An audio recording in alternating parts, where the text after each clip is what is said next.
Good afternoon. Thank you so much for joining us for a very special live stream event. We're calling it Next Generation Online Tools for Effective Remote Learning. My name is Jeff Lee from AbelCine. I am joined today, of course, by Daniel Blackman, founder and CEO of Smashcut, as well as Chris Chan Roberson, professor at NYU Tisch. Before we get into introductions, I did want to mention that this event, of course, is being streamed to YouTube, so thank you so much for joining us. If you have any questions, I know you were asked to feed us some questions when you first registered for the event, but if you did not get a chance to do so, or if questions come up throughout our conversation with Daniel and Chris, please feel free to put that into the chat, and we'll be sure to relay that to my two esteemed guests. We're actually going to be joined today off air by Christy Somerville from our LA or Burbank office. She's our business development agent, and she's been working very, very closely with us, especially as we talk to schools and institutions about the future of online learning and tools like Smashcut. So, without further ado, I'd like to say hello to my guests. So, Daniel and Chris, first and foremost, thank you so much for joining us today. Really appreciate you carving out some time out of your very busy schedules. And I will not do intros because I will not want to misrepresent or not do you right justice. So first, I'd love to have Daniel please go through, give us a little bit of your background, kind of where Smashcut came out of, the genesis of it, if you don't mind. Sure. Thanks, everyone. Thanks, Jeff. So I'm Daniel Blackman. I'm the founder and CEO of Smashcut. I started Smashcut 4.5 years ago. My background is in digital media, although I did go to film school at NYU back in the day, in the mid 80s. But my career has been exclusively in digital media. So I was the GM of BarnesandNoble.com. I started the first internet group at HarperCollins Publishers. I went to work at Google on Google Video on their early video efforts, and then worked on the YouTube team after the acquisition. And then I left to start a company called Howcast with two former Google and YouTube colleagues. You might have heard of it. It's a big purveyor of instructional content on YouTube. We really scaled the creation of consumer education content in the how-to space. And it was during that experience that the idea for Smashcut was born. One of our initiatives was something called the Emerging Filmmaker Program, which was a crowdsourced network of filmmakers to make content at our direction. And we were providing assignments, and we were providing feedback on their work. We were mentoring them. And something just clicked where, a confluence of different events, all of the gear, a lot of the gear was becoming democratized. So people had access to higher and higher quality gear. Internet connectivity allowed people to collaborate remotely. And so the idea of how do you make film collaboration and film education much more innovative using digital technology. At the same time as more and more schools were going online, I was watching that many film and media and visual arts programs were not going online. And to me, it was because there weren't platforms that were suitable for them to do the kind of collaborative, media-based creative work that is essential in these kinds of courses. So that was the core idea, was to build a platform and a content studio specifically for film and video and visual arts types of programs. So that's our short story, and happy to throw to Chris, who is at NYU. NYU was is our biggest partner. It was our first partner, and I'm especially thrilled because I'm an alumni there, and I approached them a couple of years ago with this idea, and we started working with them to power their online filmmaking courses. We're now doing about 9 courses across of undergrad, continuing education, and pre-college. We're also working with University of Chicago, Johns Hopkins, Columbia, starting next week in their master's programs, and a range of non-university emerging education brands. But with that, I'll throw it to Chris, who was our our great first professor last summer, summer of 2019. And thanks, Chris. Over to you. Great. Thank you, Daniel. Thank you for the opportunity to chat about my experiences. I'm Chris Chan Roberson, and I also, too, was a graduate of film and television at Tisch School of the Arts. And the timing happened to work out. I graduated in the late 90s, very birth of the internet. And around that time, I was at the right place, right time. I taught one of the very first Final Cut Pro classes. Final Cut Pro was very, very new. It came out in 2000. I had the great opportunity I had started out originally doing a lot of sketch comedy performance in New York City, met a lot of actors that once things became digital, helped me make my web series. So one of the first web series I worked on was one of the very first web series called The Berg, created by Kathleen Grace and Tom Woodley. So just being in New York City and knowing a lot of people, they're just eager. A lot of the digital revolution I was a part of in one form or another, whether it was cinematography or editing or even acting. I had, similar to Daniel, also a lot of work with Google. I worked at YouTube. I worked at YouTube Studios New York. I managed their studio for 3 years, starting in 2012. So I just had a lot of great positioning and just a lot of good timing working in the online capacity and the short form capacity. So when I was asked to work with Smashcut and come up with a syllabus, it was a great collaboration. I was taking my experiences working at Google, working on short form content, and trying to find something that would engage students, but also work with students that weren't in the same geographic area. So how could a student in China collaborate with somebody in South Africa, with someone in California, have the same educational experience? So it was a learning experience. People were really excited, and it was great to be a part of. So yeah, I'm not only someone who helped design the curriculum, I also am one of the first people to teach it. So I've got a lot of great stories to share with people, and I'd love to answer people's questions on the design experience, the teaching experience, and what's to come. So thank you for the opportunity. Yeah, thank you, Chris. And we're definitely going to go over that because that's a huge part of this conversation is how do you take curriculum that maybe is already established and flip it essentially into a either strictly online experience or in today's day and age, maybe a bit of a hybrid approach where you have to teach some of it in person in maybe smaller crews or pods, and maybe some of it is lectured over other sort of delivery mechanism. So I definitely want to touch upon that because your experience from both of you is going to be invaluable, I think. But really, I think maybe we should just also start with what is Smashcut? Like, of course, for those that have seen it or maybe played around with the website or watched some of the videos, you may be more familiar with it than others. But we thought it might be a good idea, at least to kind of kick off the event, if you will. There's this fantastic video that we'll show in a couple seconds that does a really nice job framing that project or that sort of first year program that Chris and Daniel both mentioned, and does a really nice job sort of illustrating some of the capabilities within Smashcut. So we will definitely talk and do some live demos throughout this conversation. So it's not just live demos, it's also talking to fellow educators such as Chris and Daniel's experience working with other education institutions and how they evolve their platforms. But with that, please, let's air that short clip and we'll come back in a few moments.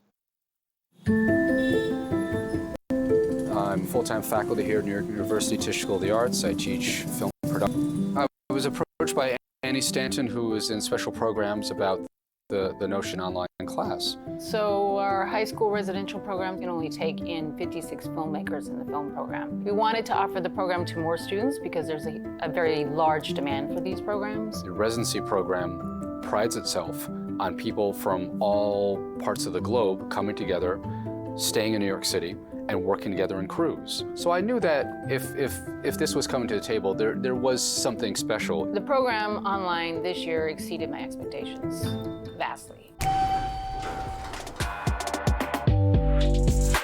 You're here, yet you're not here. You're at Tisch, but you're not physically with me here in the East Village. It doesn't matter. Over the next few weeks, you'll be doing what students do here on a daily basis, collaborating with your crew members, developing ideas, filming, editing, sharing, reworking, and starting all over again. I had to start thinking about how could this residency program exist online. When dealing with cinematography, we have to think the way the camera thinks. We have to think in terms of numbers, f-stops, focal length, focal distance, exposure, film speed. The video lessons incorporated the faculty member's personality, but you were also showing rather than telling. I like teaching to an audience, so it is a little different, but at the same time, communication is still there in different ways. I did one-on-one conversations with people. You set up your calendar and you say the days and times that you're available, and then a student will book a time and you get an alert. And you have the ability while you're talking with the student to bring up a film that they've made, and you can pause it. They can play the video, pause it. You can have a detailed conversation where you're sitting down and looking at the video one-on-one. We were able to talk to students around the world, around the globe.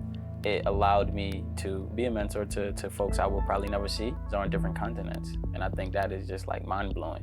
I got to, oddly enough, know the students a little bit better on the online program because I was talking to them on an individual basis than in the residency program. The final project, I encouraged people to find ways to collaborate with someone who is not in the same geographic area as them. You spent the past 3 weeks seeing people's work. So who do you want to collaborate with and why? Some people would film and then have someone halfway around the world provide music or color correct or shoot additional footage. So they collaborated in ways that were without boundaries, and you just can't do that with a residency program. I think that's an inherent phenomenal trait of the online class. Students and faculty can collaborate in these crew hubs. So they could upload and download assets, they could download, edit, re-upload. They were very active in the crew hubs, and I think they found that to be sort of a special place. You know, that's where they got their work done. Jared, who was a student, he emailed me like 2 days ago, and he was like, I'm really thankful for you. I'm really happy that I got to know you. You challenged me, and I'm really inspired to go to NYU now. You are very much pushed to produce, and the final project for this program was actually the movie I'm going to use for my application to NYU. It was just something to just like, I don't know, feel really proud of, because I'd never translate online, but I think it really worked. When it comes to something like online education, it's like, oh, how is it going to change the classroom? And the answer is for the better. When you go through this experience of taking a curriculum and then putting it into an entirely new environment, you really have an opportunity to examine, is this the best way to transfer this particular knowledge? We got to say, we've been doing it that way, but might it be better to do it this way? Now, you know, anything's possible.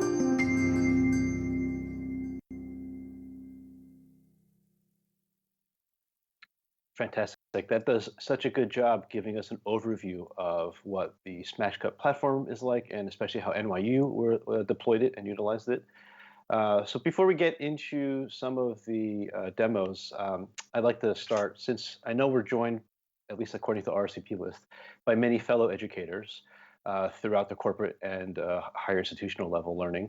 And I know we all have our own opinions about what makes a good instructor, but I'm sure many of us are here because we've had to reimagine or rethink how we deliver our material with the same impact and meaningfulness to our students. So I'd like to sort of start with the fundamentals a little bit. You know, part of any media program, whether it's dance or film or photography, is the ability to work in groups and collaborate. So I'd like to start maybe just asking broadly, and I know the video touched upon it a bit, but when we're thinking about collaboration right now, it's all via virtual, Zoom or Google Hangout calls. So, Chris, for you, what did the platform bring to you when we were talking about collaborating with students and working with groups and your fellow TAs, such as Anthony, who we saw in that video as well?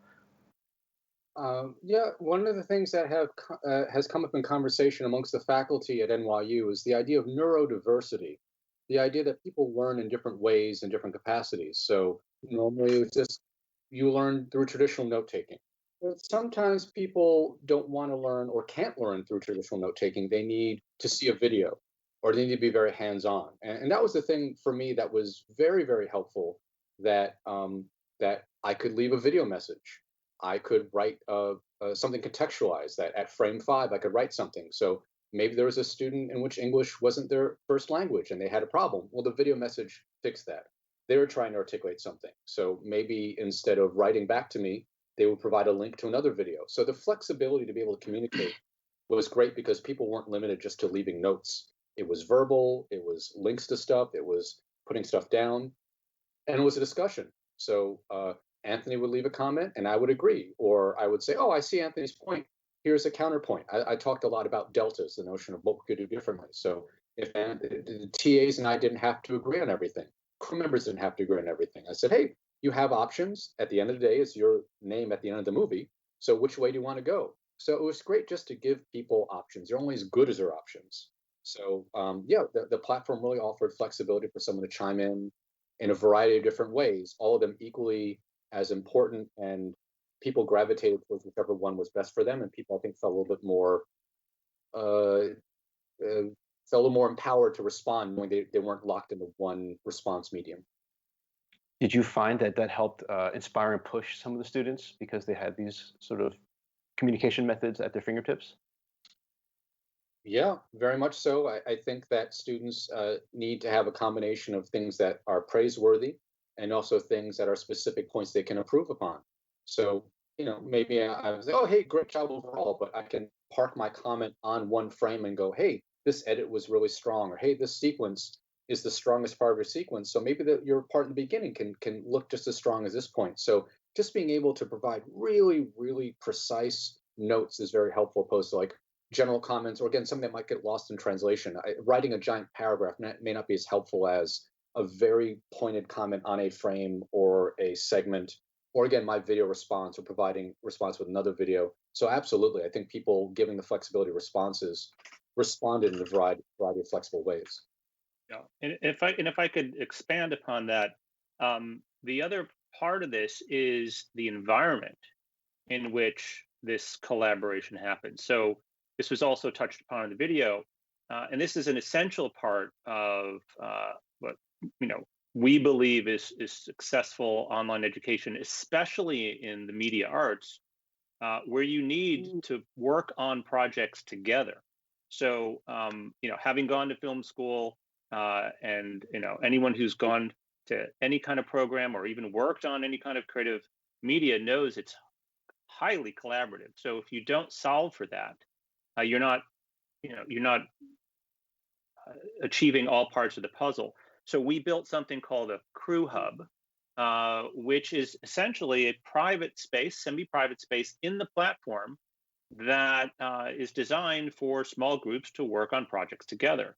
So Chris, for example, would create a crew of 4 or 5 people, multiple crews, assign a project to that crew, and they have what is essentially like a Slack channel embedded in the platform where they could share assets, upload, download, share assets in service of that project, but also text message each other and video message each other and get into a live video meeting with each other, all in service of working together. So that's where one person would shoot, another would color correct, another would add music, etc., all by working within this environment, within the overall platform. And that has turned out to be an incredibly powerful aspect of collaboration, because existing platforms, aren't really designed for that kind of media-based, project-based education. Right, and we definitely want to show that as well. But I think what adds to that conversation a little bit is that, Chris, you mentioned last week when we spoke that on Fridays you teach a class that's, I think, from like 8 o'clock to 5 o'clock, or it's like 7 hours of content that you're teaching. And of course, screen fatigue or neurodiversity, I guess, as you guys are kind of calling it, meaning there's different ways to engage. So have you found, or what sort of tools within your repertoire, whether it's on Smashcut or not, have you used or pulled from to be able to take on, let's say, a 7-hour class, but without necessarily the issue of screen fatigue, or Zoom fatigue, as it's called now? Yeah, the idea is that students need to be able to not be lectured to for 7 hours. And I was trying not to do that even when there was in-person class. So there are a couple things that I'm using that I did in Smashcut. One is the notion of asynchronous learning. And I think that's a really big word coming up nowadays, where, hey, instead of me lecturing for an hour, here's an hour-long video that you can watch. You can watch during class or watch between now and next week's class. But it's more or less what I'd be lecturing. And that's what I try and do, that if it's something that doesn't require a relationship back and forth, where it's a top-down approach, let me record that lecture so that way someone, again, can watch it bit by bit, watch it on their own, rewatch it. Maybe there's someone who's a little intimidated to ask a question. They feel like, oh, it's a silly question, or oh, I feel like they went over it. Do I really want to stop the class and ask this question? It doesn't slow anything down. Someone can watch a segment over and over again, get more information just by watching that video. So I do a lot of asynchronous where I do a lot of pre-recorded stuff that students can watch at their own. And I also make a little timer myself. It's like I should not have anything go longer than an hour. I do it 45 minutes. So after 45 minutes, I'm either breaking them for 5-10 minutes, or I'll put them into, if I'm on Zoom, into a breakout session where I give them a prompt and discuss it for 15 minutes. And I'll break them up into smaller groups so that way they're constantly meeting each other and chatting. And although they're in a classroom together, are they having a chance to socialize and talk? So just being able to have a small interaction with people. And again, that was helpful during Smashcut, that those crew hubs were so important because it was the intimate conversation. And to be clear, as much as I taught that class, the lion's share of teaching was done by the teaching assistants. They were meeting with the students on a more or less regular daily basis to check in with them, make sure that they were up to date with their production books, that the films that they were planning were being pre-produced properly, were being safe, were done in a way that was conscientious, that they were thinking about how they're treating fellow crew members. So yeah, just having human interaction is so very important. I don't subscribe to the auteur theory. If you watch the credits to any movie, it's 5 minutes of scrolling jobs. We got to get people interacting with other people to know how to interact with each other and talk about human interaction, which I think is what filmmaking is about, storytelling. Yeah, absolutely. That collaborative effort that I know Daniel mentioned as well. So, so on that note, actually, I think this might be a good time. So we talked about asynchronous a little bit, and we'll touch upon that more and how you utilize it. But I do want to show some of the tools because I know we started to talk a little bit about them, about leaving video comments and being able to communicate via asynchronous material. So I'm actually going to ask Daniel if he can. Why don't we show a little bit of some of these asynchronous? There's a sample curriculum that we have on your demo platform that shows a asynchronous video content similar to what Chris is describing. But we can also talk a little bit about some of those tools where instructors, TAs, and students alike can comment and leave, range comments and whatnot. So I'd love to show that, please, if you don't mind. Sure, I will share my screen. Okay. All right, you guys seeing the platform Introduction to Filmmaking? Yes, we are. Excellent. So this is the dashboard and syllabus in one. And the idea here was to combine the navigation of the content in the platform, with the actual items that you need to do as they're sequenced from week to week. One thing I think we're very proud of is we've taken a much more design-centric approach to the platform, acknowledging that students, not just digital savvy students, but everyone now is much more sophisticated in interacting with online platforms, and that the majority of classic learning management systems are very utilitarian, but they don't really feel like they are kind of a consumer platform as well as a pure learning platform. So we tried to combine those two elements.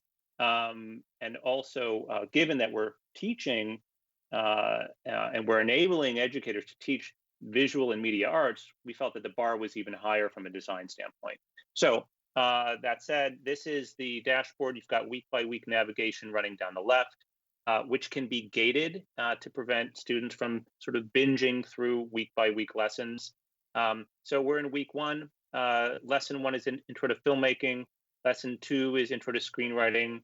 Lesson 3 is Intro to Directing, and so forth. On that asynchronous content front, we feel strongly that there should be a lot of asynchronous content, but that doesn't mean it has to be all lecture content, that it can be a mix of lecture content. It could be interviews. It could be short videos, which we call assignment videos, which are maybe 2 to 3 minute videos that illustrate what your project that you need to do is. But importantly, sort of to anchor each lesson with some kind of media to kind of keep the students kind of engaged and to have that variety of and balance between the asynchronous content and your live either one-on-one meetings or class video meetings, which are also built into the platform. So if we were to go to this first lesson, if you will, the other thing you'll notice right out of the gate is, it starts to feel like you're in a consumer video platform with learning management tools kind of woven throughout. I'll turn the volume down here, but we're handling all of the encoding, all of the streaming, all the hosting. It's all adaptive. So you don't have to continually leave the platform to watch media. You can always throw out to a YouTube or a Vimeo clip or somewhere else. But to the extent that the media is resonant in the platform, it confers a lot of benefits. And one of them is what Jeff was talking about, and that is the evaluation piece. So I can hover over these comments, which were provided by individuals in the platform. If I want to make a new comment, I can click to a section here, and I say, this is great. I hit return, and now that is pegged at that moment. So these comments can be used as prompts, as evaluation, as engagement. So in this case, where this might be a lesson for the entire class to see, the instructor could use it to prompt students to participate and weigh in on his own lectures or on media he's sharing. If this is a item or a project that a student's uploaded, then it can be a feedback loop between the student and the teacher. Another comment type is what we call a range-based comment, where you add an in point and an out point, and you can play a segment, right? So this is a segment that is about 5 seconds long. So if you want to talk about a specific segment, you can do that, and you can loop that as well. And then the other comment type is a video comment, where I navigate to a specific part of the video. I hit the video button on the bottom left here. It brings up your webcam, and then you can record a message. This is what Chris was talking about in terms of the neurodiversity. I might feel more comfortable, or a student might feel more comfortable leaving a video message at this point. I click record, I leave a video message at that point. Now, if I want to go back and navigate to it, I'll click here.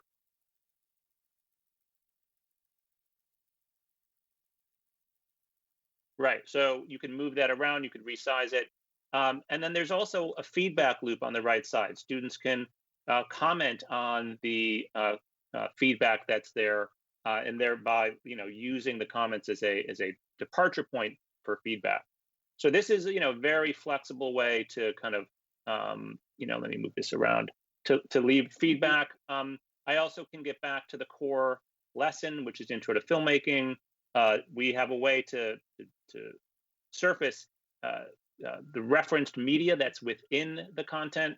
So this is, we're using lots of film references here in this Introduction to Filmmaking module. And then if there are any assignments related to this lesson, they would flow in on the right. So if I go back to the dashboard, the other view here is that if I'm an instructor, for example, I could see all my students' media. So this is another, I think, important part. When you're teaching media classes online, we all know how challenging it is to organize and keep track of all of the media that's generated in these courses. So typically, you might have a bunch of links, or there might be a link to a Dropbox, and you have to go back and forth. What we're doing here is we have all of the projects coming into one place for the instructor, with metadata about whether they've been reviewed, how many comments there are, et cetera, et cetera. So this is a singular place for the instructor kind of to see where all that project media is and its status. Yeah, and I do want to point out, of course, what Daniel just showed us is a example of asynchronous. Maybe it's a video that Chris recorded for the class. Going back to his earlier comment about the 45-minute lectures he provides.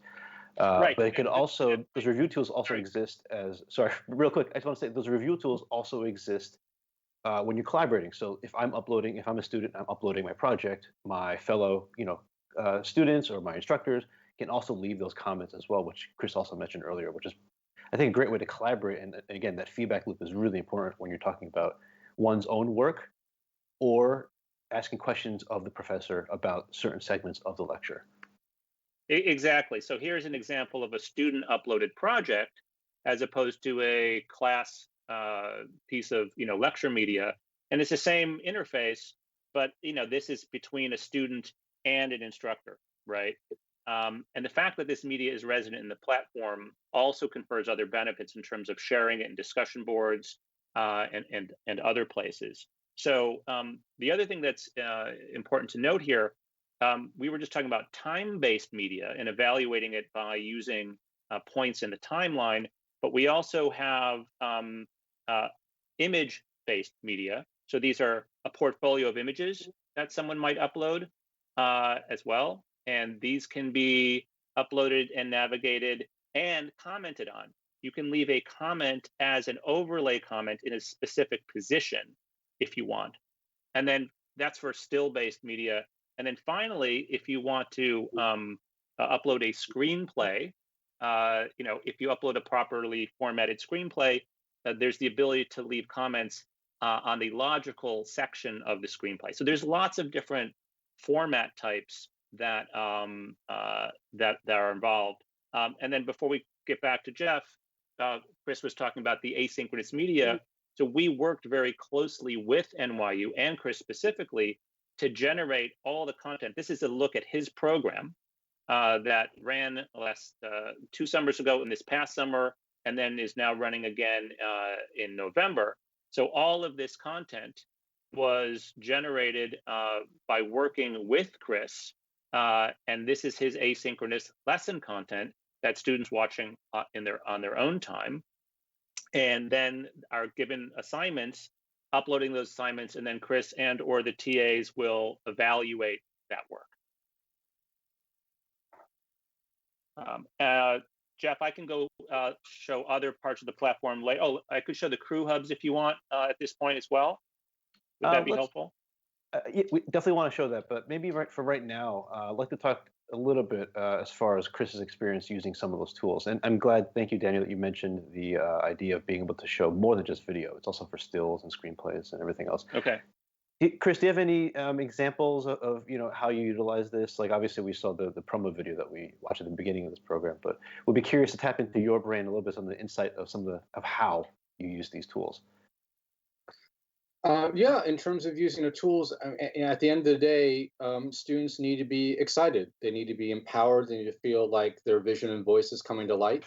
And I try and stress that none of us is as smart as all of us. That when you have a director showing up to set, the director doesn't say, here are the 10 genius things we're doing today, and then you have 10 genius things. It's a process that you have to do draft 1, do draft 2, do draft 3. So a lot of it was about someone trying something, uploading something, getting feedback. How does this ending work? How does the beginning work? How does this piece of music work? I think my favorite moment was there was a student named Jay who was filming in California, and there's a scene where someone's looking off into the distance. And I said, well, that's, I feel like the character's feeling something very internal. How do we externalize that? And the character's thinking of another place. Well, his crew member was in London. He called the crew member and said, hey, can you get me some footage of you in London? And she said, no, I can't. I'm not in London. I'm in Holland. He was like, oh, can you give me some Holland footage? And I think an hour later, she filmed something with her phone, sent it to him. He downloaded it, edited it into his movie. An hour later, there's footage from Holland into his movie. And there's something so immediate. And, think about in a professional environment, that would cost you hundreds of thousands of dollars and take you, whatever crazy amounts of man hours to coordinate this kind of shoot. And he did it with a text message. So that kind of speed and that kind of flexibility was allowed through the platform, that was allowed through that kind of knowledge of like, hey, let's just figure it out. And I was just really impressed that, people, again, are only as good as their options. So the fact that they're able to figure it out on their own without prompting from me was really exciting to see. I think we see it a lot when I was at Google. I was there when they introduced Google Glass. And we're all like, what is this? What does this do? And like, oh, it does whatever you want. And we're so used to, it's a hammer. It's got a specific tool. This is the toothbrush. It has a specific tool. But now we're getting this weird wandering samurai technology where it's like, oh, it kind of does whatever you make it do. And having that flexibility is so damn exciting. Like, just give it to them. Have them play. So that was great just to see students figure out ways to use the platform that we didn't think about, like they're communicating and uploading, videos or uploading memes or other stuff. And it was great how they kind of made it their own. And that's actually kind of a perfect segue to crew hubs, which is exactly what Daniel was started to reference. That they need to have a space, right? Whether it's breakout rooms in Zoom, like you mentioned earlier, Chris, or they're working in person. Of course, they have the luxury of going to someone else's dorm room and or the library and doing some group assignments. But that example you gave of the student uploading footage is fantastic because within the platform, if they so choose, they could upload material back and forth and share it within this crew hub area. And it's just a really great way for them to talk to each other, for them to share ideas. And Daniel will show you also that they can just have an impromptu video meeting if they decide that typing out all of their replies is not efficient anymore. So why don't we just jump really quickly to the crew hub, because I think that's another fantastic asset that is available to anyone within the platform. Sure. One of the navigation choices here is crews. There are other things that I do want to touch on, which are important, but let's go to the crews. So I'm looking at this from the teaching assistant standpoint. So these are crews that the teacher assistant or the instructor could set up, and they could specify individuals. And at any time, this is their admin panel for that. So at any time, they could go into a crew and readjust the crew members. There might be personality differences, or someone joins the course. So you can change the crew. You can change what projects are associated with the crew. But then when you go into the crew hub itself, it's essentially, as I mentioned, kind of like a communication and collaboration channel within the platform. And you'll see down the left here, you've got the 4 crew members. You've got the instructor. You've got this message area here. So in this message area, I can leave text. I could record a video message by bringing up the webcam, by clicking the camera icon in the bottom right, and leave a video message. Importantly, I could access this folder icon. If I have previously uploaded content that I want to share with my crew members, I've uploaded it into the platform, into my files area of the platform, and now it makes it really fast and efficient to share that media in line in these discussions. So you can share media, you can have texts, you can join a video call on the upper left here. There's a dedicated button just for this crew. No scheduling, no organization. You just click the button and it launches an embedded live video chat with the participants.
All right, I'll keep going if Chris can hear me.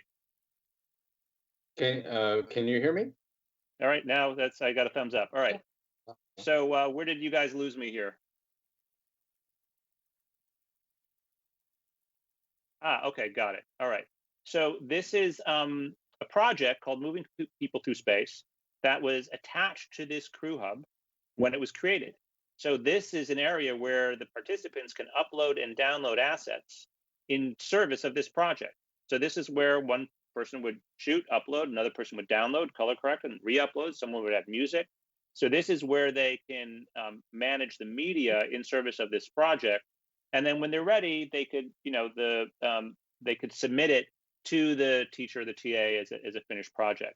So this is a very robust way to engender this kind of collaboration and discussion in these small groups, right? I also want to add, keep in mind too, that some of the projects demanded that people were editing things that other people had filmed. So besides someone editing their own work and filming their own work, sometimes they'd have to pass it off to someone else, and then they would take that and then they would process it. So this was a great way for people to exchange not only ideas, but literal media versions, things like that. It was really great to, I think that's another example too of how the collaboration was really engendered, that it was all inclusive. They didn't have to break out and go to a different, like they could store media here and code different versions. So that was a great way to see the work. Yeah. So yeah, it's been, and I think in your class, the majority of the projects were done as collaborative crew projects. I mean, literally hundreds of projects, even in a 4-week course. So it was a very active way to create media. Yeah, I was also too, I was rotating them out of crews every single week. So every single week I had a giant permutation board, and every week I would rotate them into a different crew with a different TA. The last week I said they could ask me to work with a specific TA or a specific crew member. I felt after 3 weeks, maybe they gravitated towards someone, but at least in the first 2 to 3 weeks, they were guaranteed to work with people. In the first week, I tried to keep it within the same time zone, but I did go out of my way to make sure that someone did, again, someone in China work with someone in California. That's a 15-hour time zone difference, and they still were able to collaborate. They left elaborate notes for each other. They had to be very articulate, but I wanted to see how that would work. And again, I think that was admittedly a little cruel on my part for them to figure out a 15-hour time zone difference, but it did work. And also someone who edits and collaborates professionally. I work with a company in edit for a company that's in Canada. I just collaborate on a web series with someone who's in London. I think this is what the professional environment is doing now. So to have this be done in an educational environment is only preparing people for what the industry is now transforming itself out of necessity. Exactly. Looks like we may have lost Jeff. I'm going to go back screen sharing and do some more demo of the platform until he comes back. Is that thumbs up that we lost Jeff, or thumbs up that Jeff is here? Okay. Yes here, or yes, he's not here? Okay, got it. All right. So let me go back to my desktop here, show you a couple other things. So this was the Crew Hub. We talked a lot about like media in the platform. So this idea of what we call My Files. So this is where participants, instructors, students can upload content and have it be hosted and resident and easily accessed within Smashcut. So this is kind of like your Dropbox or Google Drive, but within Smashcut. So the idea is that you can upload your clips, you can upload footage, you could upload PDFs, images, etc., and be able to share them very easily within the platform. I can also organize this. I can create folders within folders, etc., so that when I am in a discussion board, I could bring up my own media and share that to anyone in this discussion board, right? It also means that when I'm in Crew Hub, I could do the same thing, right? So that easy access to any media is very handy. Now, of course, you could put a link here and throw out to YouTube or Dropbox or Google Drive, which is recommended if you want to share an entire folder of, say, 4K uncompressed ProRes files or something like that. We're not really designed to be hosting terabytes and terabytes of uncompressed data. This is really your working projects, your MP4s, your PDFs, your images, etc. Another part of the platform that's very handy for instructors is this idea of a admin panel. So here's where I see all of my students and how many comments are on their work, how many uploads they have, how many crews they have. At any point, I could go in to an individual student and look at their work, what they've done so far. I can leave notes about them. I can see what files they've uploaded, etc. There's also another area, which is your upcoming video meetings. And so if Christy is online here, we'll go into here. Now, the idea here is, and this is part of the overall thinking of what we think is successful online education, is really building an ecosystem, building an environment that has, if not most or all of the capabilities you need to teach your class or to run a program without having to cobble together multiple third-party apps. Of course, there's always going to be things that you need to add in, but to the extent that you can have live video classes, content evaluation, student admin panels, notifications, things like that, it's all in one area. So earlier today, I set up a conference for this class. So the idea here is that if you are having a synchronous live class, or if you are having a live meeting with an individual, I can go in the platform and create this group video meeting, a webinar. I can have it be a one-on, I can select all students, I can select individual students, etc.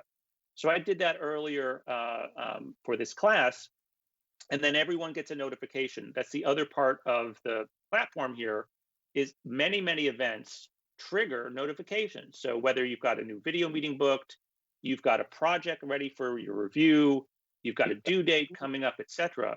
Now, these notifications come in the platform via email, but also, most importantly, via text message. And that's especially important for not just students anymore, but for all of us who are more connected to our messages than we are our email. So all of these notifications keep everyone on track in those different channels. And so now, since I have set up that meeting, I can go up to my upcoming video meetings tab. I see I've got a group video meeting that's supposed to be, I can join it now, or I can end the meeting if it's already going. So now I join this meeting. Now this is also happening within Smashcut. And now you're going to see some latency because we're clearly running Skype and another live meeting thing at the same time. So there's Christy. And so Christy is in my class. Now this is a one-on-one. Now this could also be a grid of students. If there's 30 students, if there's above 30 students, it will be more of a standard webinar style. Having a little spinning action here. I think we're stressing out the system a bit. Let me see. In terms of 2 summers ago, with a class of 29, I had 0 in-person lectures, and last year I had 4, just to put in perspective. 2 years ago, I depended solely on asynchronous learning. And then last summer, I integrated more in-person learning. But even with the in-person learning, I never had 100% attendance because students were from all over the world. Yeah. So I'm having a little bit of system issue right now in terms of the resources. When I launched both of these, we were doing a live video with chat and a live video here. So I'm going to go back to Jeff, and I'll reload this, and we can come back to and show you what is a really cool feature, which is the idea of sharing media during these meetings, because that's another benefit. When you upload media into the platform and you want to present it, like so many of these classes require, you don't have to screen share. You're basically launching media that is preloaded into the platform. But let me throw back to Jeff, who's back with us, it seems, and then we'll come back to this in a second. Sure, and I apologize for that. The troubles of live presentations, I guess, is when you deal with computers randomly rebooting on you. So I apologize. I did get a bit of a recap. I know you guys covered, of course, Crew Hub and messaging, which is super critical. And I love, and I'm going to quote you, Chris, really quick. I love what you said in that previous video that you watched, where you said that you got to know the students a little bit better on the online program than even the in-person residency program. And would you attribute that to essentially the fact that you can do so many one-on-one conversations? Maybe it's like that Crew Hub that Daniel was launching with Christy there, or other types of communication methods? Oh, I had to, because I wasn't engaging people. I just felt like a class of 29 online, people would get lost. So I had the asynchronous learning, and then I said, hey, everyone has to meet with me for at least 15, if not 30 minutes every single week. Yeah, I got to chat with people on a regular basis. I got to chat with people in the Crew Hubs. It did require me to, in lieu of the several hours of lecture time, I just funneled that into individual and small group meetings. Yeah, profoundly different. Very, again, I wouldn't say better or worse, just different. But yeah, certainly getting to know people, chatting with them on a regular basis. We would, as the weeks went on, things became less and less about class and more about, hey, what did you watch today? Hey, what's going on? It became more collegiate. And this might lead actually into my next series of questions, which deals with the curriculum or the syllabus itself and how you adapted. And you just touched upon it a little bit, that you sort of pivoted away from so much lecture, but you did more one-on-one time. So can you expand about that a little bit as to how one might take existing curriculum or curriculum that exists in a shape or form and then convert that to an effective means of learning in this new space that we're all in? Yes, yes. I think one of the important things is that don't try to cram a square peg into a round hole. I really had to reconceive it. As soon as I tried to abandon the notion of how do I recreate live one-on-one learning, I was more free. So I think the notion of pre-recorded lectures, the notion of taking my ego out of the equation, I really wanted to be talking with people and hear what people had to say. I was like, you know what? No, let's I have somebody pre-record. If they have questions, they'll ask me, but I need to make sure that I feel like I'm comfortable with the material. Smashcut was very, very hands-on. The production value of what they filmed was just phenomenal. The filming we did was very thorough. The research they did was really just blew me away in terms of what they did. But yeah, very much about just not thinking about how do I replicate this. It's a different medium. It's the same lectures I used to give when I was doing educational workshops at YouTube. I was like, don't take your movie, just stick it online. It requires interactivity. It requires the 21st century audience. It's like what Daniel said, 85% of young adults do not value email the same way that we do, that I do, in terms of they want text, they want things that are very immediate. So getting an alert on your phone that something's going on in Smashcut was very, very helpful. Very, very helpful to me. Like, oh, okay, someone in China just uploaded something. Okay, great. It's my noon, but it's their midnight. Oh, great. I got to make sure I check this because they're about to go to bed. But yeah, really thinking about how to engage people, knowing that you're going to have, you just can't approach it the same way. So that asynchronous model was very helpful, pre-recording things. Knowing that I'd have a better understanding of a student on a one-on-one or group environment was also very, very helpful. And again, based on what Daniel showed with the different tools, knowing I had those tools available, great. If someone has a question, they can ask a TA, they can ask a peer, they can look up on their own. They're not dependent on me. They're not waiting for me to get back to them. They have different routes of information to educate them on a variety of things. Yeah, and one thing I don't think we brought up was which you just touched upon, was the fact that Smashcut was helpful or instrumental in helping you put those asynchronous videos together. So, of course, you can bring in your own videos if you have pre-existing content or want to record it by yourself. That's perfectly fine. But Smashcut, of course, also offers as part of their portfolio the ability, a production company. So if you need their help in producing this fantastic educational content, they have a ton of experience doing that as well. So that's definitely something that if you have questions about or are worried about making that transition to now teaching or lecturing to camera, they can certainly help it in that regard, making it more dynamic. Did you do any of your own, lecture to camera? Maybe you just set up a, I hate to say it, but like a selfie stick of sorts, where you're just lecturing to your phone even, or just like a point and shoot camera? Or did you mainly rely on sort of the higher production value quality content that Smashcut did? I'll be perfectly honest with you. When I first was approached with this, I thought it would be like, hey, it's me and my webcam, and I'm rattling off a variety of things, but they were very much about the cinema. It's like, hey, let's have you walk down the street, eat this pizza, I'm gonna do this dolly zoom. They were like, no, this is a movie. So they were not, it's like, no, we're like, let's reshoot this, let's light this. So there was extreme amounts of production value and care, and I would any notion after seeing the first episode of me like getting something on the fly of my phone, I'm like, nope, that's not going to cut together. Not what the A guys are bringing. So yeah. Jeff, if I could add in where Chris did create media, was that more immediate extemporaneous media where he used his webcam and discussion boards and embedded it in crew hubs and stuff, and that was more like the casual connective kind of media. But yeah, we were thrilled to be working with Chris to produce this stuff. And that is an optional part, I think, of these kinds of courses. I mean, there are a lot of instructors now who are still leaning heavily on synchronous content because that's what they know. I mean, everyone in the spring, there was a triage to get on Zoom, etc., which made sense, right? To get on Zoom, as quickly as possible to maintain some connectivity and some continuity. But now with more time and more planning, you know, you can have a good balance between the synchronous and the asynchronous to also kind of support some of the neurodiversity. But there's also a very practical piece of that, that if you are have a nice balance between live and asynchronous content, then you have more time to spend with students in small groups, in one-on-one, because you're not spending all of your instruction time lecturing hour after hour.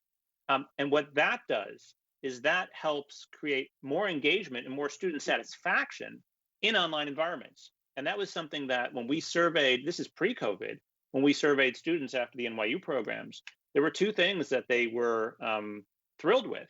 And one was the level of engagement they had with their instructors. They did not expect that in an online environment. They thought it was all going to be, or primarily one-way communication. I do my projects and I might get a little feedback. So the idea that they were actually getting live one-on-one and small group, connectivity with their instructors, plus they really valued the quality and the breadth of the content. As Chris said, they were expecting what Chris was expecting. Someone fires up their webcam and they do a lecture. And, we think there's so much room for improvement in the quality of these lectures. And that's especially, I think, a high bar when you're teaching visual and media arts. But that is an optional part of, I think, of the engagement.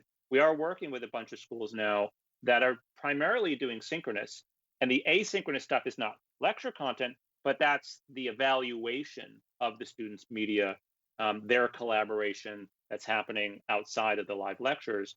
But we're big believers in that balance between live and asynchronous, and then the project-based work. Yeah, and agreed. And AbelCine, of course, for those that don't know, also believe in that. And we're going to actually be deploying Smashcut for our own educational efforts moving forward. So in about a month or so, we'll launch our first class on the platform. And we're excited because of those possibilities. And, I just wanted to mention something. We just talked about asynchronous a lot, of course, all the various reasons for it. But another potential thought, and I apologize if we talked about this when I lost my connection, but the fact is you can also record fantastic content with great guest instructors, whether they're DPs or photographers or dancers or choreographers, whatever it may be. And maybe during a semester you can bring one or two guest lecturers in or do a field trip here and there. But the fact that you have this fantastic produced content that could be available for as long as you see fit putting it into your curriculum can't be understated.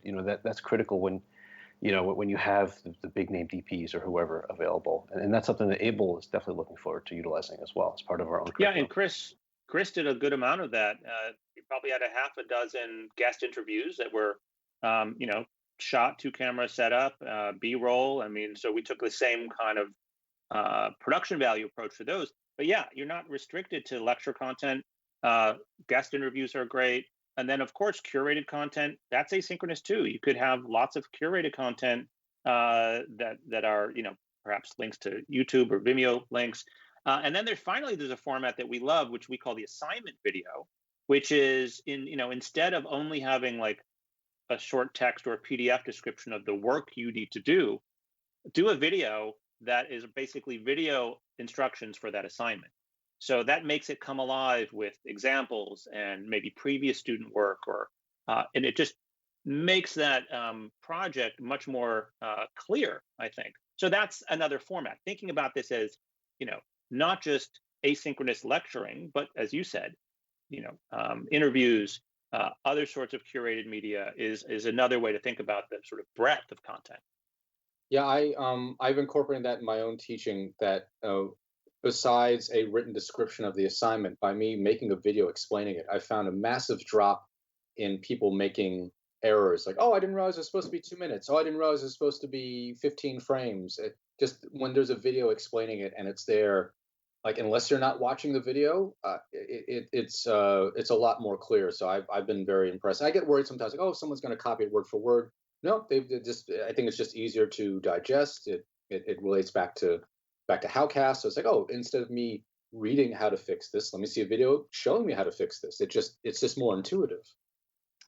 Jeff, can I share back for a second? the media sharing within the platform for a second? Sure. Like, yeah, my files and whatnot. Absolutely. Yeah. So this is what I had a little crash before. So the idea here is uh, we've created a meeting within the in the platform. So here's Christy. Now, Christy, this would also be a group of 20 or 30 students as well, or a pure webinar style. But it's in the platform. It's embedded. You don't have to figure out what video conferencing platform you're using. It is all embedded, and that also confers some benefits. So to the extent that you've uploaded media, I've got a present media button here, right? I click on that present media button, and that brings up, things that I've uploaded, right? Or it brings up all the syllabus content, which is the asynchronous lecture content. So for example, let's say we go to coverage and sequencing is one of the lessons. I can now play this in the platform, right? But the benefit here is, let me mute myself here. Let me mute this here. And you're not going to see the full benefit because we still are, we're still screen sharing. But if you are in the platform, there is no frame rate drop. It runs at the normal, 30 frames per second or 24p. The quality is better because we're individually streaming this into everyone's browser. You're not screen sharing. Now, if you want to screen share something that is not already preloaded in the platform, you could do that.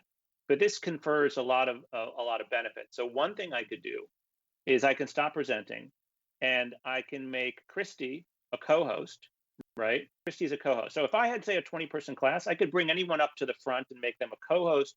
And now we're sort of, now both of us are side by side. I can do an online, interview with her, or she could be a student presenting her work.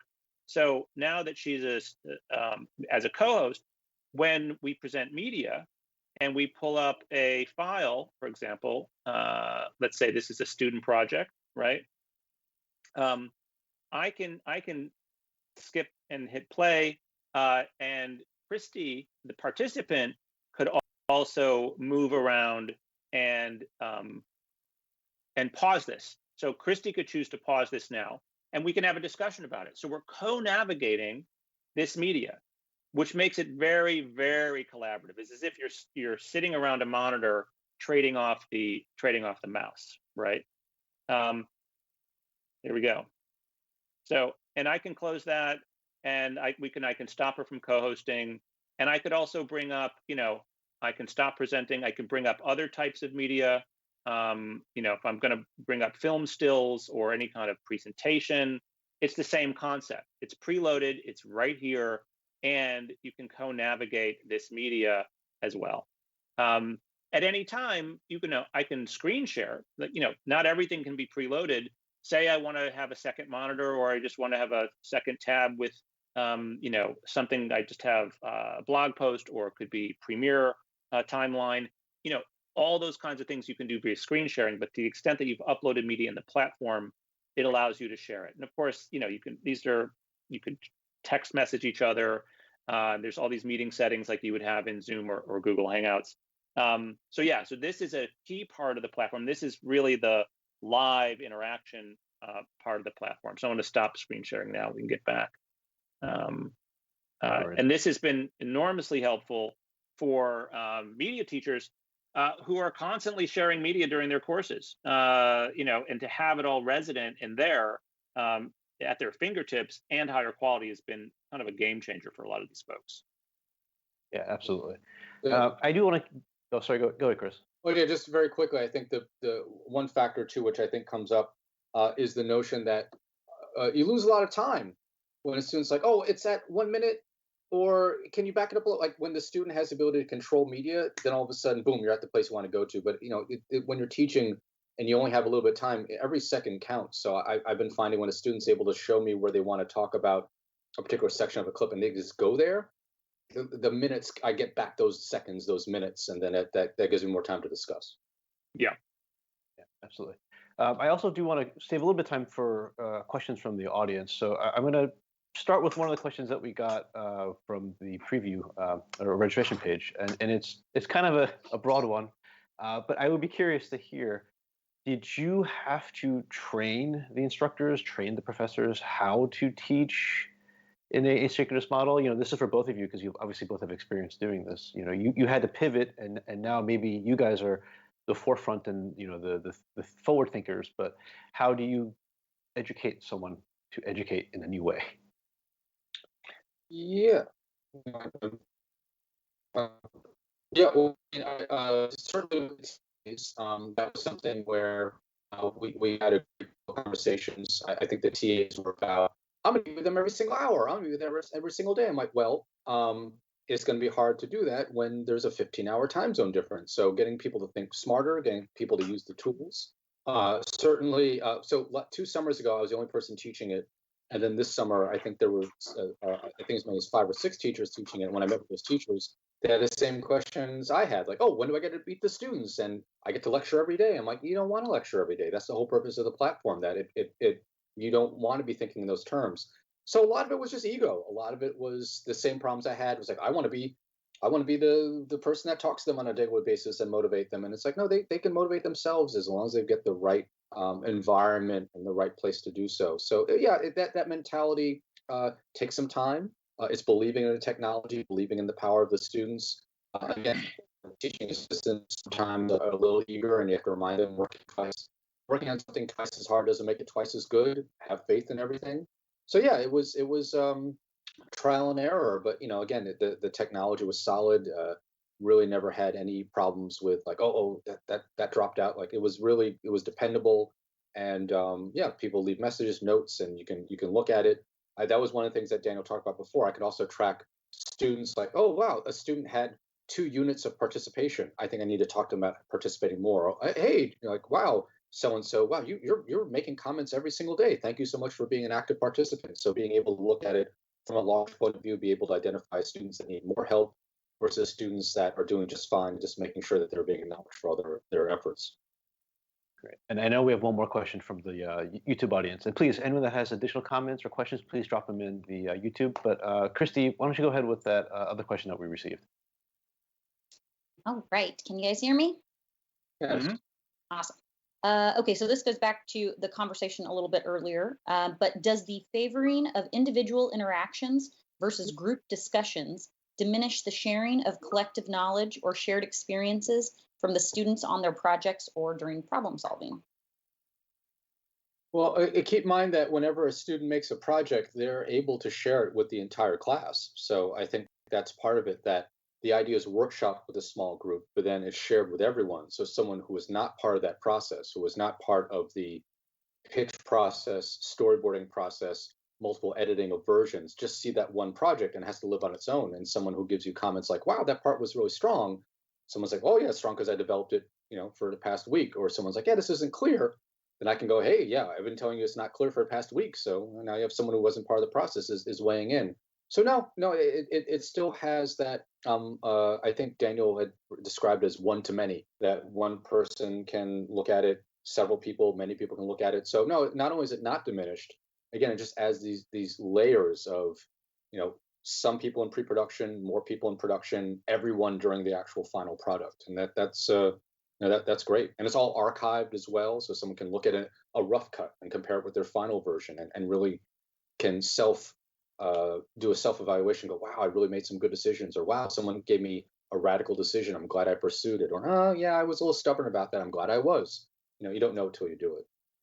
Yeah, to that point, a lot of this is also up to the instructor's preference. All the tools are there to engender this kind of peer review and sharing.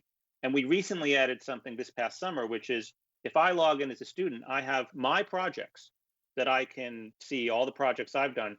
And if I wanted to share it, I could copy a link to that and put it in the discussion board, or the instructor could share it with everyone. We added a great new feature, which is next to my projects, it says all class project. So by default now, all student work that's uploaded and evaluated is available to everyone. And so that way an instructor could say part of your participation grade is to go in to your fellow students' projects and leave at least 3 comments on their work. right? So now they have already easy access to all the other students' media in one place that can be sorted by project type. It could be sorted by user. So all these ways to kind of surface all of the work, whether it's a solo project or a group project. And actually, on that note, I had a question, maybe less platform related, but in general, how, Chris, are you measuring performance? You know, obviously there's the assignment tool that you can see when students are submitting things based on Smashcut, but you know, what's changed and what's your mentality now when it comes to assigning a grade? Is it participation things like Daniel mentioned, or you know, what is your approach to that? Yeah, my mentality was certainly assisted by Smashcut because if you look at, you know, even in a film, Joseph Conrad's concept of the hero's journey, it's not about a hero winning or losing. It's about the capacity for their change and the change they achieved. Same thing with the students. I tell them, look, I'm not about you making this film's going to win an Oscar. This film's going to make $1 million. It's about how did you learn from the previous week? How did you change? Be the hero of your own story. So Smashcut, because all the work is archived and laid out in a week by week basis, I'm evaluating their potential and their achievements of change. So it's not about are you doing as well as the students do. It's about are you doing better than you from the previous week. So I look at all their work, I archive it, I see week 1, week 2, week 3. I rewatch their stuff. I look at my comments, and yeah, it just helps me in understanding the metrics. You know, I try and tell people in filmmaking, it's like, hey, if you chose the arts because it doesn't involve science, you're woefully ignorant of the fact that you can't produce without knowing numbers. You can't be a cinematographer without knowing physics, or a director without knowing history or politics. So yeah, the numbers are very important to me, and because Smashcut is just really good at aggregating and crunching data, it's gotten a lot easier to evaluate performance and evaluate growth. Great. And I know we have another question from the YouTube audience. So Christy, please. Yes. Okay. So from one of our audience members, they found it can take a couple of years to dial in a teaching plan. And they'd like you to talk about putting curriculum together to work within the Smashcut platform. Yeah, I mean, I took pre-existing pieces, and NYU is all about learning. With the class I teach in the first year, it's a 14-week class, and students are making films maybe every other week. So after 14 weeks, they're making 7 films, and maybe 8. So same thing too. The important thing for me in Smashcut was that they were making stuff very regularly. In the first week, I think they're making 3 films, and they're making a film every week after that. So I was taking pre-existing material and putting it online, and the only thing I was adjusting was the feedback process and the pitch process. But again, the majority of the things I had to reconfigure was not so much the syllabus, but my own ego as a teacher, not having to put faith in asynchronous material, having to put faith into the technology, having to put faith in the process. But again, if something's working, over the years, we haven't invented a better story. A good story is a good story. A good story was good back when we were painting in caves. So I'm not trying to reinvent how good a story is. Maybe I'm contextualizing. Hey, we're going to tell a 2-minute story or a 30-second story, but no, it wasn't that difficult. And the good news is also to the people that were helping in the production of on the Smashcut side, they were also educators as well. So even when I talk about, hey, let's film this, like, oh well, yeah, and maybe we should get a wider shot, because I'm like, oh yeah, we should get a wider shot. So that collaboration also was very helpful for me to make sure that I was conveying information properly. But no, it didn't. It was a fairly easy transition to go online. It took, maybe Daniel remembers, I think to create the class took Yeah, I can 4 months, maybe 4 months or so. And that's a great segue, because I have a couple of slides that if Abel can run that talk about the content development process and how we kind of thought about it. So if we can kick off those slides, that would be a good idea. We can get there in a second. I'll just quickly go through this with this we've talked about. Next slide. So we have this platform. This is the content development part of our work, where we are working with faculty to conceive and produce this content, which are video lectures and supplemental content. Next. Also, this goes back to this previous question about like, how are instructors, how do they figure out how to do it? We have a dedicated support team who will also work very closely to train and onboard everyone and provide responsive tech support for everybody. That includes instructors, TAs, and also the students who are participating. So there is, depending on your level of comfortability with technology, there are some old school professors who it takes a little bit more time for them to kind of get up to speed, and other folks get it right away. Because we've really strived to make the platform as user friendly as possible. Next one. And this is just, why did we build this? I mentioned earlier that the existing platforms aren't designed to support this. We can flip the next one. And this is important. This is what we thought was missing, right? And what we built into it, which are really great tools to assess and evaluate this student work that is media-based. Smart ways to collaborate in small teams on these kind of projects. Integrating live video meetings with this kind of real-time project review. And then finally, wrapping it all in this consumer-grade user experience, along with broadcast quality video content, which is optional, right? I mentioned we've got partners who are using everything but our content services, and they're either bringing their own content or they're just doing all live classes.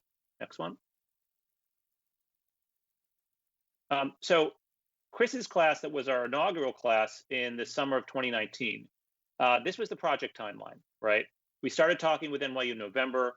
We got our deal done by January. They started recruiting for summer in January. Now, that's typically late for a summer recruiting. It usually starts in the fall, but because it was online only and you don't have to account for residential accommodations, started. And also, this was our first engagement. This year, recruitment starts earlier. We started working with Chris in earnest in March. We had conversations in February about what we needed to do. And we started working with Chris in March. We did production and post in April and into May. And then the program launched in June. So, it was a 4 or 5 month process. And it lays out a little bit more specifically in the next slide in terms of the content itself. Next slide. So the process that unfolded over those 4 or 5 months, it started with the lecture transcription, right? So that's where Chris had his curriculum that he's been doing and teaching for many years. And this was a process of adapting his lectures into video form. So he had his curriculum. And so the first step was to make a transcription of his lecture. Now, in Chris's case, he wrote those himself. In other cases, you can just shoot a casual version of the lecture and we can make a transcription. And the goal there is to have a shooting script where we know and have a roadmap for what visuals are going to be added in, whether that's B-roll or graphics, etc. And it's a very iterative process that we work on with the instructor. And we use Smashcut to evaluate this stuff as we're doing it. So we're using the tools to evaluate the work, which also has the byproduct of helping the instructor be much more familiar with the platform by the time the course starts. So then we started video production, and then we, all the post-production feedback we did in the platform, and then we wrapped. So that was, this 4.5 month process. It could be, it could be faster. Everyone's got to be on board very quickly to do it in like under 3 months. But it also depends on the length and scope of the course itself, right? The other benefit here is even if you're not completely wrapped with all the content, the course can start. And since you're gating future weeks, you can do some final edits on content as the train is going, because students won't encounter week 4's video content until they reach week 4. So that gives you a little buffer to kind of do some last minute stuff if there's a really crunch. Next slide. The other thing which we thought was really important here is, get out of the classroom if possible, right? So next slide, please. All too often there's so much content that's created in online video lectures that are, an instructor standing in front of a psych or a nondescript classroom or whatever. The idea here is, get out if possible. It also has the byproduct of making remote students feel the environment of that school, or that organization. It could be, it could be a corporate partner, and you could be in and around the building in the city where that, company is based. So, here are some screenshots from what we did in and around NYU. Next slide, please. And then the other part is, really lots of graphics, B-roll, visual examples. Next slide, to make that content come alive beyond just the quality of other locations. So lots of B-roll, lots of infographics. On the upper left is an example of an assignment video where Chris was saying, if you have that, you can communicate much more clearly what the assignment is, and people don't, aren't really confused as much. They might be if with a PDF only. And that's about it. We can exit out of this. So, this is a whole, I think, optional part of what we do. But and even if we don't do it for a partner, I highly encourage the partners to, create content or curate as much content, because it just makes the whole experience better. And I feel very strongly about this, especially with kids.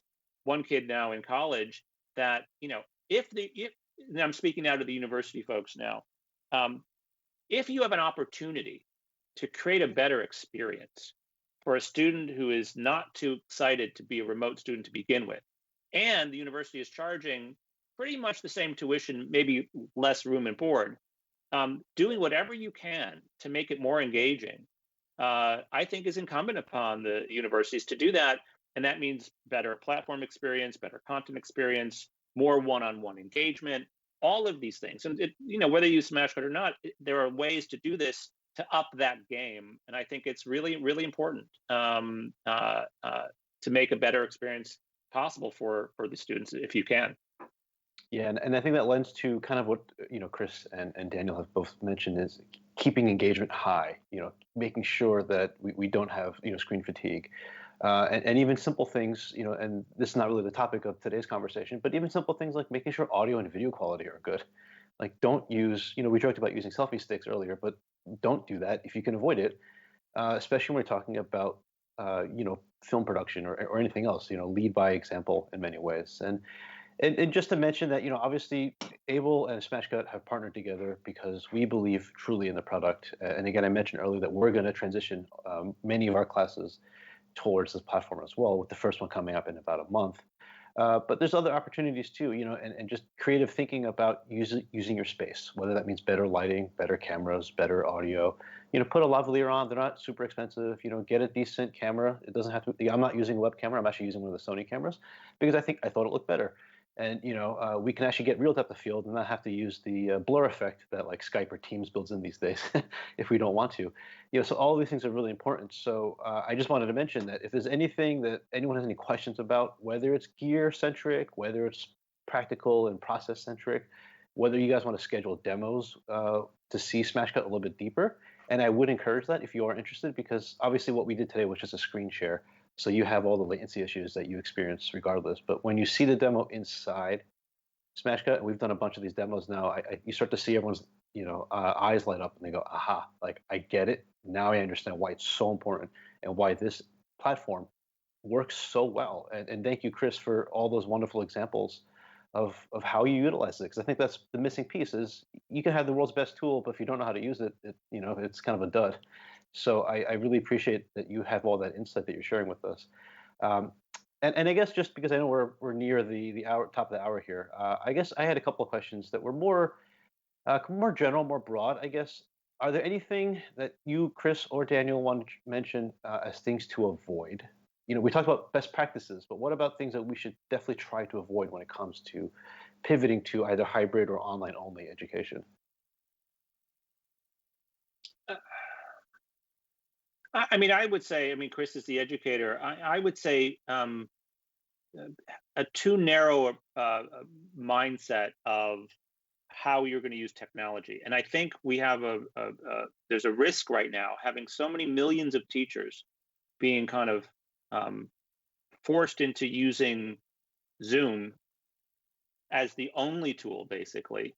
Much needed in the spring, but sort of thinking that is really what online education is, when it's much broader than that.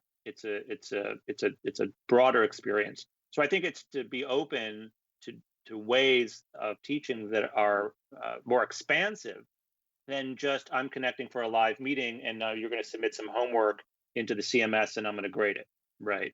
So I think the benefit is we have now millions of teachers who are now getting exposed to online education, and they should kind of keep their minds open about what's possible. Yeah, in terms of what to avoid, or I think having the flexibility to be able to go, hey, I need to make an adjustment. So for some people, you realize, oh, majority of my students are actually on a different are on the West Coast. I should start later, or oh, people are further in a different time zone. I should end earlier.